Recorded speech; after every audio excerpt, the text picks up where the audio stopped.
नमस्कार। मैं doctor Sanjeev Agarwal megastar health से। आज मैं मेटाबॉलिक सिंड्रोम पर चर्चा करने वाला हूँ।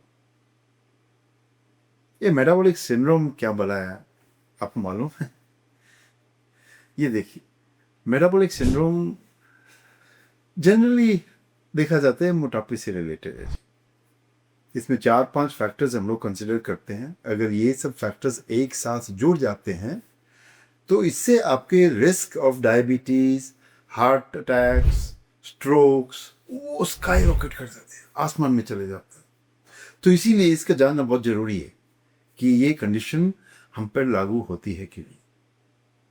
तो जनरली इसमें जो पैरामीटर्स हम जो कंसिडर करते हैं वो है जैसे आपका मोटापा, जो कि हमारी वेस्ट सरकमफ्रेंस कितनी आती है।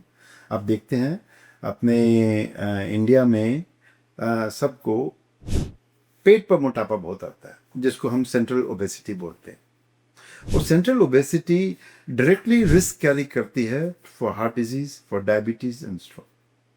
इसीलिए हमारे देश में इसकी जो इंसिडेंस है, इसकी घटनाएं बढ़ती जा रही हैं।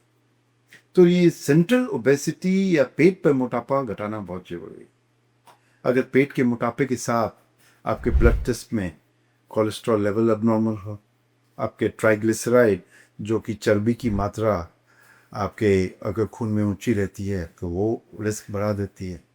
अगर आपका ब्लड प्रेशर ऊंचा है, एंड फाइनली अगर आपका ब्लड शुगर भी थोड़ा सा ऊंचे की तरफ में है, अगर ये पांचों पैरामीटर एक साथ जुट जाते हैं तो आपके सारे रिस्क आसमान में चले जाते हैं। इनके मोटापा के कारण आपका इंसुलिन काम नहीं कर पाता शरीर पर, इंसुलिन रेजिस्टेंस हो जाता है, जिससे कि शरीर को और इंसुलिन बनाना पड़ता है जो कि हाइपर ऊंचे लेवल पे जाके काम करता है। तो उसके और साइड इफेक्ट्स आ जाते हैं इंसुलिन के। उसी तरह से अगर हमारा ब्लड प्रेशर बढ़ा हुआ है तो ये सब चीज़ जब हम एक कैलकुलेट करते हैं तब हम जानते हैं कि हमको क्या करना चाहिए आगे रिस्क घटाने। क्योंकि आज के दिन आप देखोगे कितनी छोटी उम्र में आजकल हम हार्ट अटैक सुनते हैं, कितनी कम उम्र में लोगों को डायबिटीज़ की डायग्नोसिस के बारे में सुन रहे हैं। तो ये सब चीज़ों का कारण यही है। तो ये जानने के लिए अगर आप में कोई सिस्टम हो, हमने एक सिस्टम बनाया है मेगास्टार हेल्थ में कि आपके कुछ बेसिक डेटाज ब्लड टेस्ट या आप इनपुट करते हैं तो ये हाईलाइट कर देता है कि आपको मेटाबॉलिक सिंड्रोम, जिससे कि आप उसकी तरफ एक प्रोएक्टिवली काम करते हैं और अपना रिस्क, फ्यूचर रिस्क घटाने की तरफ अग्रसर हो जाए।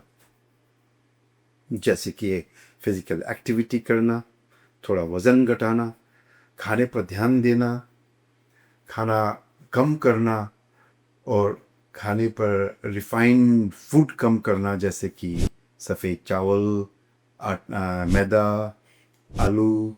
तो ये सब कॉम्प्लेक्स कार्बोहाइड्रेट खाना है, जैसे फुल चोखर वाला आटा, अपने मिलेट्स जो कि बाजरा, ज्वार, ये सब खाना अपने को।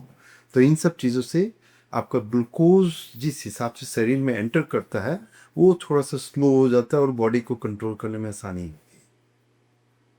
आपको वेजिटेबल्स का इनपुट बढ़ाना है जिससे कि आपका फाइबर का इनपुट बढ़े, अल्कोहल कम करना है और आपको हेल्दी फैट्स पर ध्यान देना, जिसमें कि कम से कम सैचुरेटेड फैट्स हो, ओमेगा 3 की मात्रा बढ़ानी है। तो ये जब तक हम जानेंगे नहीं हम करेंगे जी। तो इसीलिए मेगास्टार हेल्थ में आपका एक मेटाबॉलिक सिंड्रोम रिस्क कैलकुलेटर है जो आपको ये सब आगाह करके आपको अपनी हेल्थ सुधारने के लिए मदद करता है। आइए मेगास्टार हेल्थ में ज्वाइन कीजिए और आपका मेटाबॉलिक सिंड्रोम का रिस्क कैलकुलेट करते हैं और उसी हिसाब से अपना एक एक्शन प्लान बनाते हैं जिससे हम आगे हेल्दी रहें, हमको डायबिटीज़, हार्ट अटैक, स्ट्रोक जैसी बीमारियां ना हो